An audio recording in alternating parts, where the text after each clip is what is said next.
sentar, irmãos, a graça e a paz do Senhor Jesus, amém? É sempre motivo de alegria a gente retornar ao púlpito da igreja para poder falar um pouco da palavra do Senhor, aquilo que Deus nos reserva no nosso dia a dia, aquilo que Deus tem compartilhado conosco através da sua palavra. E nós estamos aqui nesta noite para ouvir mais de Deus. Viemos de forma muito especial apresentar ao Senhor as nossas orações de gratidão e nossas petições também. Então, hoje à noite nós estaremos mais uma vez meditando sobre oração, né? Deus nos deu uma palavra voltada para isso também, irmãos. Nós precisamos saber mais sobre oração. Quais são os segredos da oração para que ela seja ouvida por Deus? Muitas e muitas vezes a gente ora, mas a nossa resposta nem sempre vem conforme nós temos apresentado ao Senhor. E aí a gente precisa saber o que é que está acontecendo, o que é que Deus quer para a minha vida, para que, de fato, aquela petição que a gente faça esteja dentro do padrão que o Senhor requer. E nós vamos meditar numa história bastante conhecida de oração respondida de forma tremenda, que resultou, inclusive, numa transformação de todo um reino. Aliás, de todo um povo. O povo de Israel foi transformado através de uma oração. E essa oração foi de uma mulher, irmãos. Vamos ler 1 Samuel, capítulo 1, do verso 9 ao verso 28. Todos nós conhecemos. 1 Samuel, capítulo 9. Aliás, 1 Samuel, capítulo 1, desculpa, irmãos. 1 Samuel, capítulo 1, do verso 9 ao verso 28.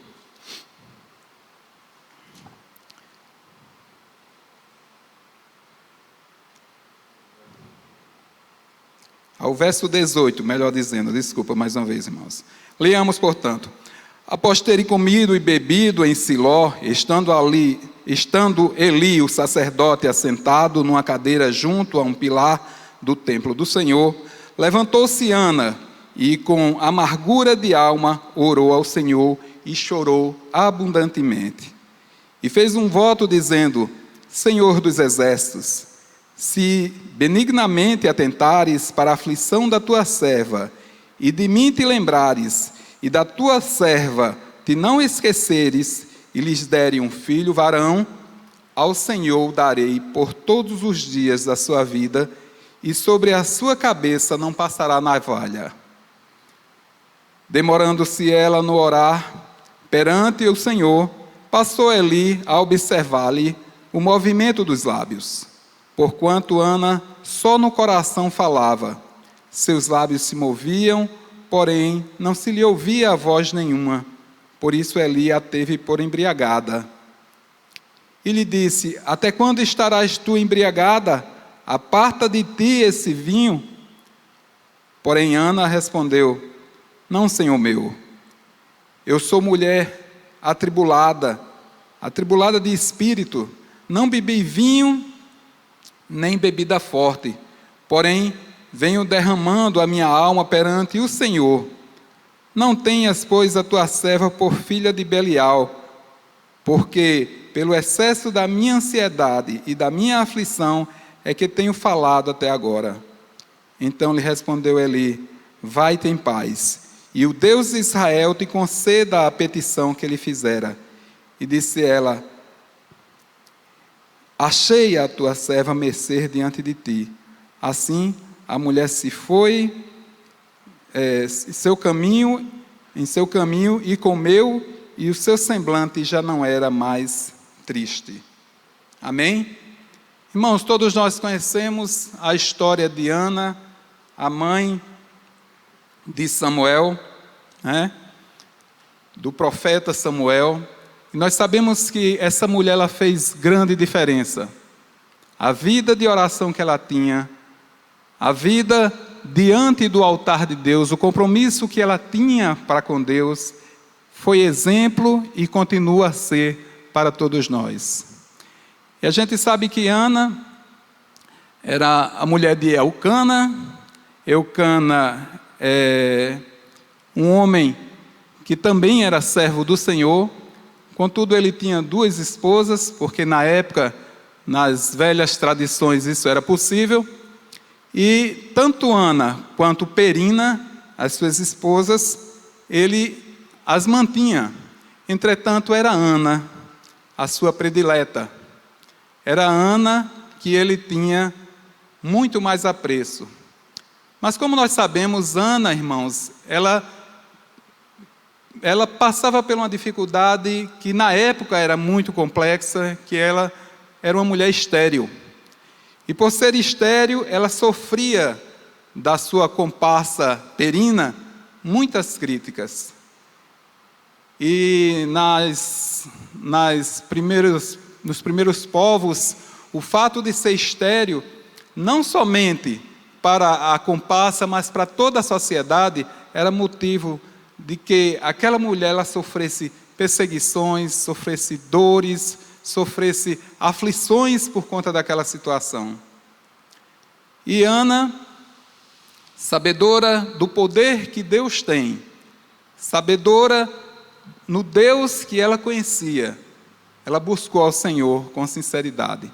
E a palavra de Deus diz que ela derramou diante do Senhor a sua aflição. Ela foi sincera diante do Senhor. Irmãos, ela não precisou sequer elevar a sua voz. Ela mesmo no silêncio orou ao Senhor. A grande diferença da sua oração é porque foi sincera. A grande diferença da oração dela é porque a palavra de Deus nos garante que um coração contrito Deus não despreza. E não foi diferente com a vida de Ana, né? Ela era muito comprometida. E a gente sabe que por conta desse comprometimento de Ana com Deus, ela foi um baluarte também para a vida de Israel. Porque Deus ouviu a esposa de Eucana e aquela oração sincera resultou em ela conceber e dar à luz ao filho, um filho chamado Samuel, que é justamente o significado do seu nome, Samuel. Deus ouviu a minha oração, né? Então, em resposta à oração que ela fizera, né? Porque a oração dela, além de ser sincera, ela fez um voto a Deus, que foi justamente de entregar o seu filho, devolver o seu filho para que fosse no templo do Senhor um vaso de honra, como foi, né?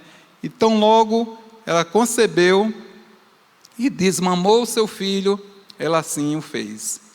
Levou o seu filho, entregou ao sacerdote Eli, e a partir daquele momento, ainda muito novo, poucos dias depois de ser desmamado, Samuel começou a servir ao Senhor. Ainda criança, mas ele fez toda a diferença na vida de Israel. E fez por quê, irmãos? Porque a mão do Senhor, a bênção do Senhor, estava com ele desde o ventre de sua mãe. Ele foi motivo de oração. E por ser motivo de oração e de comprometimento de sua mãe, a bênção do Senhor esteve com ele a cada momento. E aí, o que é que acontece? Ela, mesmo diante daquela oração profundamente angustiada, Deus ouviu e deu para ela a bênção de ser mãe, igual as outras mulheres da sua época eram. E a gente pode ver também na palavra de Deus, irmãos, que mesmo ela concedendo o seu filho para servir ao Senhor, não se limitou apenas a Samuel, né? Deus ainda a deu mais 5 filhos, né? Então Deus honrou bastante a fé de Ana.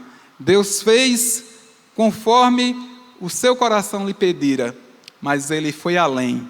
Ele abriu a madre de Ana, e Ana conseguiu realmente ser uma mãe de vários filhos, né? E nós sabemos, irmãos, que Deus tem muitas e muitas vezes permitido que algumas pessoas não concebam, inclusive nos dias de hoje. Talvez você que esteja nos ouvindo através da internet, né, esteja nessa situação, ou até mesmo alguém aqui na igreja presente já viveu ou vive essa situação. Porém, para Deus não há impossível. O Deus do passado é o Deus do presente. Ele continua a ouvir a nossa oração. E é por essa razão que nós estamos aqui, para apresentar diante do Senhor as nossas súplicas, apresentar diante do Senhor nossas demandas, sabendo que vem dEle a melhor resposta, sabendo que a solução para nossos problemas vem do Senhor. Assim como foi com Ana, continua a ocorrer hoje, irmãos. Depende tão somente da forma como nós temos colocado as nossas petições diante do Senhor. Então, Deus ouviu a oração de Ana e ela concebeu, deu à luz a Samuel. E Samuel cresceu nos caminhos do Senhor. Então, o que a gente aprende, irmãos, é que de fato, além da oração, Ana fez o voto, né? Muitas vezes a gente apresenta diante do Senhor as nossas demandas, as nossas súplicas, e a gente sempre estende a mão para pedir, mas nem sempre a gente tem colocado também diante do Senhor o nosso compromisso, né? O que é que nós temos colocado diante do Senhor para que, de fato, a resposta da nossa oração seja uma resposta positiva? O que é que eu posso fazer ou deixar de fazer para que Deus ouça a minha oração? Esse é o grande ensinamento que nós tomamos. Assim como Ana, que teve que abrir mão do maior presente que ela recebera de Deus, da maior bênção que ela recebera de Deus, muitas e muitas vezes, irmãos, a gente não quer abrir mão absolutamente de nada. A gente quer a bênção de Deus, mas precisamos também fazer a nossa parte. A parte que é do Senhor, Ele sempre faz. Ele jamais deixará de fazer. Entretanto, Ele não vai descer do céu para fazer a parte que nos cabe. E isso, irmão, se aplica em todas as situações da nossa vida. Em todas. Nós não podemos nem devemos estar somente esperando que Deus abençoe, sem que a gente faça algo que nos cabe, algo que está ao nosso alcance, né? O que nós aprendemos mais? Em primeiro lugar, Ana tinha compromisso com Deus. E antes de mais nada, irmãos, todo cristão deve ter compromisso com Deus. Se a gente não tiver compromisso com Deus, que isso se redunda em comunhão com Deus, fica muito difícil Deus ouvir a nossa oração.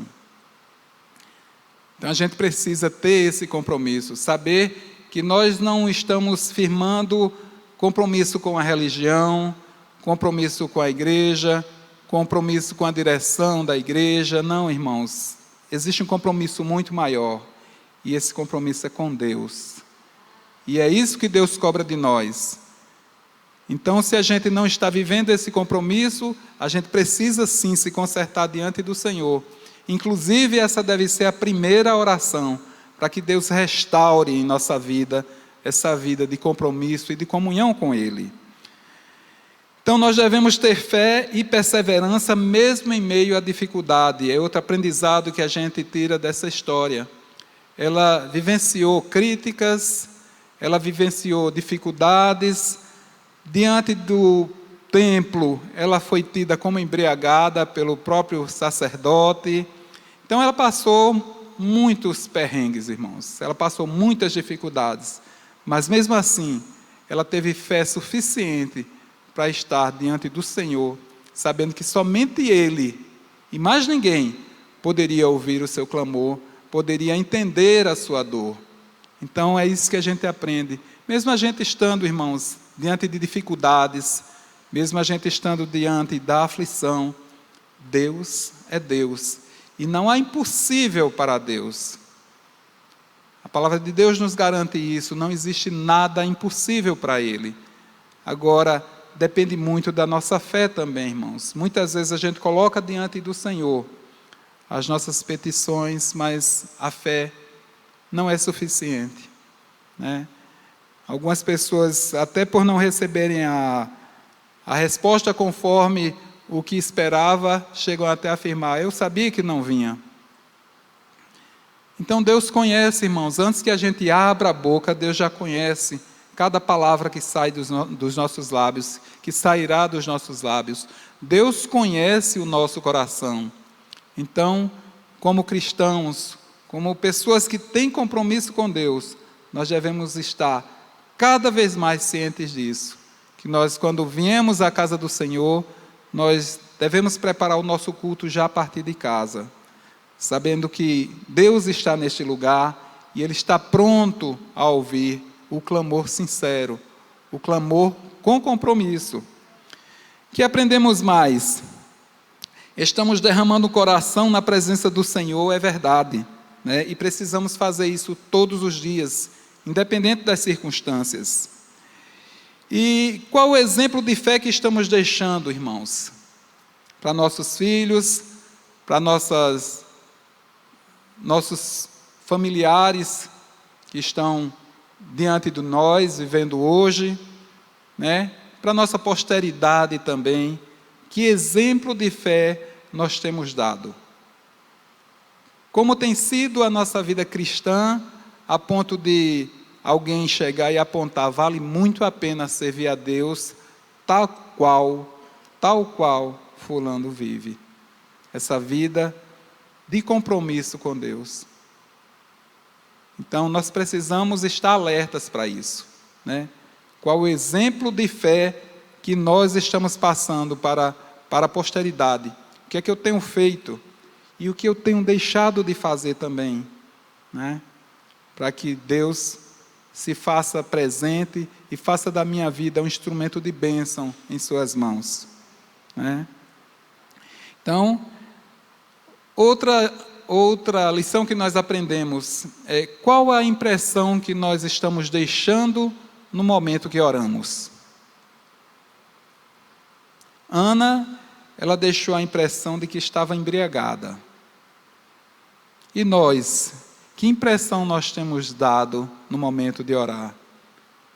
De que maneira nós estamos orando ao Senhor? Muitas e muitas vezes a gente tem aquela oração decorada, com as mesmas palavras, né? E que até incomoda às vezes. Então, a gente precisa também, irmãos, estar vigiando com relação a isso. Qual a impressão que nós estamos dando para as pessoas que estão vendo a nossa vida de oração, né? Quantas vezes eu tenho orado por dia? Qual o meu compromisso com a oração diante do Senhor? É somente na igreja? Muitas vezes, até na própria alimentação, no momento de alimentar-se, as pessoas não dão graças a Deus, não apresentam aquilo ali ao Senhor, aquele alimento dado por Ele ao Senhor. Muitas vezes chegam a dormir sem se apresentar diante do Senhor, agradecendo pelo dia. Irmãos, e a gente está falando aqui de pessoas cristãs. É claro que muitas e muitas vezes a gente se deixa vencer pelo cansaço, é verdade. Mas depois de uma noite abençoada de sono, guardada pelo Senhor, um sono renovador, irmãos, não existe desculpa para que a gente não esteja orando, agradecendo ao Senhor. Dizendo: Senhor, muito obrigado pela saúde, pelo privilégio de estar podendo viver mais um dia, poder abrir meus olhos e estar aqui diante de Ti. E muitas vezes, irmãos, a gente perde a oportunidade de estar se colocando diante do Senhor, né? Então, precisamos pensar como está o nosso compromisso de oração também. E, por fim, de aplicações, o que é que a gente fica como exemplo? Qual o nome que você tem dado à bênção recebida? qual o nome que você tem dado à bênção recebida? Se a gente fizer um retrospecto como cristão, irmãos, a gente vai ver que Deus já nos abençoou bastante. E a maior das bênçãos que Deus nos deu foi nos resgatar do mundo, das garras de Satanás e nos trazer para a sua maravilhosa luz. E como você tem agradecido ao Senhor, tão grande salvação, tão grande privilégio de servir ao Senhor, enquanto tantos estão aí, sem compromisso nenhum, vivendo a seu bel prazer, e nós estamos aqui porque um dia fomos chamados pelo Senhor e fomos alcançados através do seu Santo Espírito.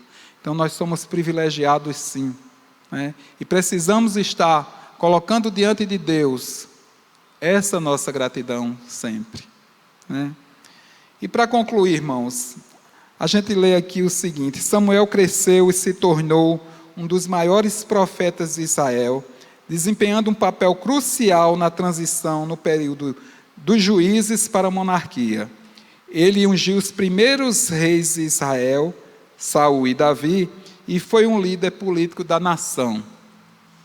Então, aquele menino que foi fruto de oração desde o ventre, ele se tornou um grande profeta, e um profeta que fez diferença. Ungiu os 2 primeiros reis de Israel, e Deus o usou de forma tremenda, porque lá atrás, muito lá atrás, houve alguém que se colocou diante do Senhor e apresentou o seu filho diante do Senhor. E nós, como pais, irmãos, temos que fazer isso todos os dias também. Apresentar diante do Senhor os nossos filhos, saber que eles são herança do Senhor e é Deus quem cuida dos nossos filhos. Nós somos apenas mordomos, administramos aquilo que Deus nos dá como herança, mas os nossos filhos pertencem ao Senhor. E eu admiro muito o presbítero Fred, quando de vez em quando diz aqui no púlpito, que nós não criamos filhos para o mundo, mas para Deus, né? E esse tem que ser o nosso compromisso, irmãos. Estar sempre apresentando ao Senhor os nossos filhos, para que eles cresçam e se fortaleçam na palavra a cada dia. É bem verdade que a vida espiritual ela é individual. Na fase adulta, cada um responde por si. Mas enquanto são menores, irmãos, é papel nosso dos pais, tanto a mãe quanto o pai, está apresentando o seu filho diante do Senhor, né? E isso tem que partir já desde o ventre, né? E todos os dias da nossa vida, enquanto Deus nos der o prazer, a satisfação de ser pais, de poder ter sobre a nossa tutela alguém que depende de nós em todos os sentidos, até que ela cresça, né? Que essa pessoa cresça. Então, assim como Ana fez, e Samuel se tornou um grande líder, um grande profeta, nós também temos esse poder, através da palavra de Deus, de transformar os nossos filhos em grandes servos do Senhor, em pessoas que façam a diferença em sua geração, porque é isso que Deus quer para cada um de nós, é isso que Deus quer para nossos filhos, é isso que Deus quer para a sua igreja, mas depende da nossa oração, irmãos. E nós, nesta noite, estamos tendo o privilégio de estar aqui orando, apresentando ao Senhor as nossas súplicas. E por fim, a gente faz uma pergunta, irmãos. Ana recebeu uma grande bênção que foi Samuel. Depois de Samuel, teve mais os seus irmãos, né, que vieram, mais 5 filhos. Mas ela fez o compromisso principal lá atrás, quando colocou o próprio nome de Samuel, porque Deus respondeu a minha oração, que é o significado, né? E a gente pergunta, qual o seu Samuel, irmãos? Qual é o nosso Samuel hoje? O que nós temos apresentado ao Senhor como resposta de oração? Será que nós não temos nada? Certamente temos. Certamente Cada um que aqui está tem muito a apresentar diante do Senhor como gratidão por receber a bênção do Senhor, né? Então que o Senhor aplique a sua palavra em nosso coração, né? Que Ele continue a falar na nossa vida, que o exemplo de Ana, uma mulher de oração, né? Possa também estar cada dia sendo acalentado em nossa vida, possa servir realmente de edificação na nossa vida como cristão, sabendo que o mesmo Deus de Ana, o Deus que ouviu a oração tão aflita, tão angustiada, né? Mesmo sem dar uma única palavra, é o Deus que está aqui, é o Deus que vive em nosso coração e que Ele não mudou. Em nome de Jesus, a gente possa declarar isso a cada instante. Amém, irmãos? Que Deus nos abençoe.